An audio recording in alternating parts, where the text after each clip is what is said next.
Online Manipuri numidangi pau mi ing tabiriba pumnamak puthoi laisrumna khurumjari ahanbada maroiba pau. Kuki Millitantsingi Landi Chingnabasingna Twramba Nul Khan village chalaiba rubber ki farmhouse mai thadoklamle. Kuki Millitantsingi numit khudingi nongmai amadi bong kapsenduna Twramba tongan ba maitai khulsingda lan chatharakpadagi Twramba district asi santi laitaba mafam ama haibadu oiri. Ngarang numidangsu Twramba district ki manung chana laiba Twramba police station dagi Khra kilometer taragani rom chatlaga laiba Sonapur Gram Panchayat ki Nulkhal village chalaiba rubber ki farmhouse ama Kuki Millitantsingi Landi Chingnabasingna mai thadoklamle hairi. Pauche asina thodok thokfamdagi phangba paugi matung inadi mai thadoklamlaba farmhouse asigi mapu Hillghat Panchayat ki hauzik pradhan oiriba N Samrendra Gini hairi. N Samrendra na phongdorakpagi matung ina rubber farm asigi demakta thamba smoke house amadi mafam aduda laiba mechin ki polamsing pumnamung mai chakpada yaukre.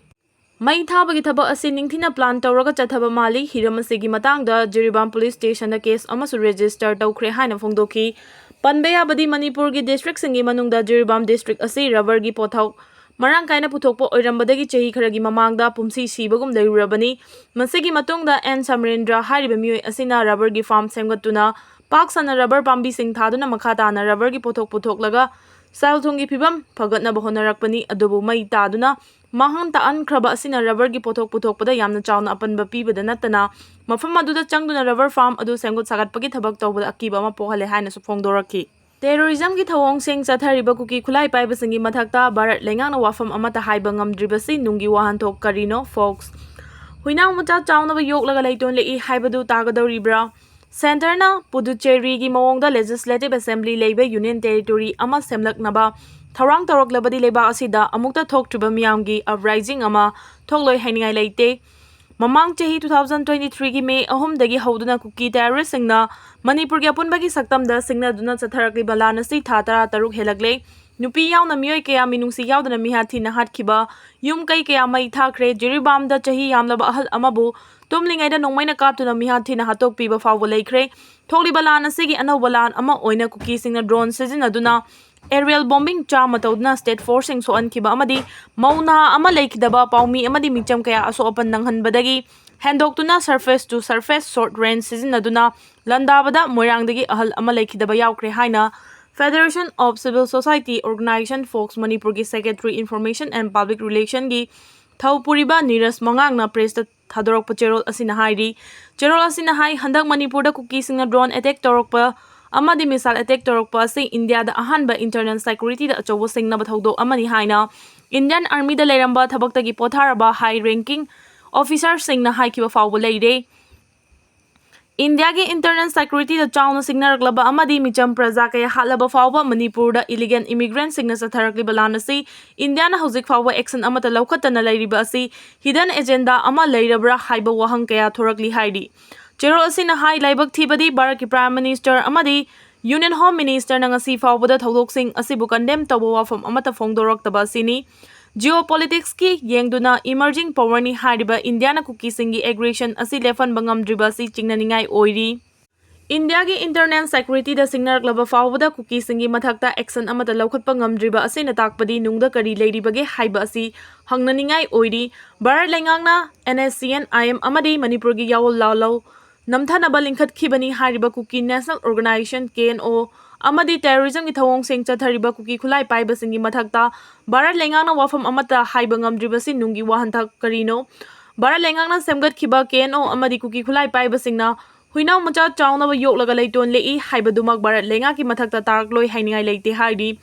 Union Home Minister masamangna silaga MP Dr. Sambit Patrana chair lawduna Manipur da ing tapa hanjilaknaba lawkhiba meitei naga amadi Kuki legislature singi marakta handakta pangthokkiba mifam adugi matung ikan kanadana meitei khulsingda lan horakhiba thodok asimak Bharat lengakpu Kuki singna thawoidre haina lawba yai. Masida natana ngarang su Twramba Borobe Khra subdivision ki police station amada fawba bom nongmai kapsenba yum amadi school mai thabana chingba chatharakli hairi. Cherol asina aroibada haribadi maitai singi mathakta landariba Kuki singda India na makhoigi geopolitics ki policy kaidanaba khakki yengduna center na Puducherry gi mawongda Legislative Assembly Labour Union Territory ama semgalaknaba tharang taroklabadi leba asida amukta thoktriba miyamgi uprising amat lakloi hainingai leite asiguma tanja asida state lengangna su mating leina thabak tawbu changi hairi. Editorial column-dagi lakhotjarake Santigi wari sarabasu Kuki terrorist-singi Landi Leptri haukiba chahigi May 3dagi Kuki narco terrorist-singna Manipurgi apunbagi saktam thugairaga makhoi oiba tonganba lenga ama semnabagi-damak yumthangnariba Myanmar yauna leibak ataidagi mateng lauraga chatharagliba lan asida haujik paliba lengak asina Manipur miyamgi penaba thabak amata tawba thengnakhidri Miyam tin mafam social media amadi lenga ki oiba thoram singda punbagi saktam thugaina bahonaraklabadi lemna tharoi akanbe action lokhatkani lengak lairi haiba khangan gani tumina yengduna leiroi haibana chingwa wafam kaya phongdorokpada Manipur miyamna lenga asibu luchingliba chief minister N Birenbu aduki matik thaganakhi Manipur da pankiba chief minister singi manungda khwaidagi miyamna pamnaba miyamna yaba chief minister ni haina tongan ba mingthol amadi mana phangkhraba luchingbani BJP na palingai matamda Manipur miyam nungai horo haina thorom khudingda tatana haiba miyam na thingnaki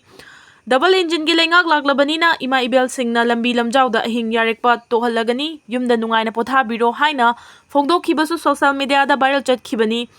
mihan mipun leitaba ban blockade leitaba lengak ama laklabani na congress na chahi 15 da pangthokpa ngamlamdaba thabak sing tha 15 da mapungfa na chawkaba lamdam ama ohelagani haina phongdokhibasu laikre Chaukat Tharangi Thabakta Tampaki Mafam Khakta Natana Imphal Jiribam Lambi Imphal Dimapur Lambi Aeroplane Taba Yanaba Sengot Lagani Haina Wazaw Ngangkhrabasu Greater Imphal Manunggi Chief Minister Yauna Tongan-tonganba Minister MLA Singna Leiriba Quarter Gi Changfam Lambi Amata Chatpa Yadana Leiri Nong Chudrabasu Ising Tungduna Leiriba Kongkut Singh Hanna Fawa Yengdana Center na Chaukat Tharangi Thabak Khudingmakta Miyeng Changbiri Haina Radio da Paucheda TV da Makalam na ngangkhiba wafam kaya Taiwan na ngakta oirakle Center lenga ki luchingliba Prime Minister Narendra Modi ga Manipur da thogliba irang asigi maramda pung 12 chupna pau faungnari Manipur ge apunbagi saktam kanana su thugaiba ngamloi haina su phongdokre adubu Manipur ge apunbagi saktam thugaina ba hotnabada achauba thaudang lawriba Kuki terrorist singi luchingba Kuki MLA tara ngasi faubada assembly gi floor da laktrabasu assembly gi speaker lenga asibu luchingliba chief minister N Biren makhoi gi mathakta action amata laukhatana leiri democracy chat palaiba amada miyam gi mihut oiriba MLA singna assembly gi mifamda ahumlak saruk yadrabadi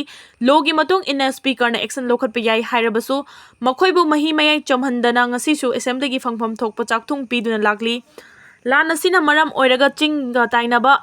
leiriba maitai sing lanjena duna relief camp ta leiri masigi mathakta Kuki terrorist singna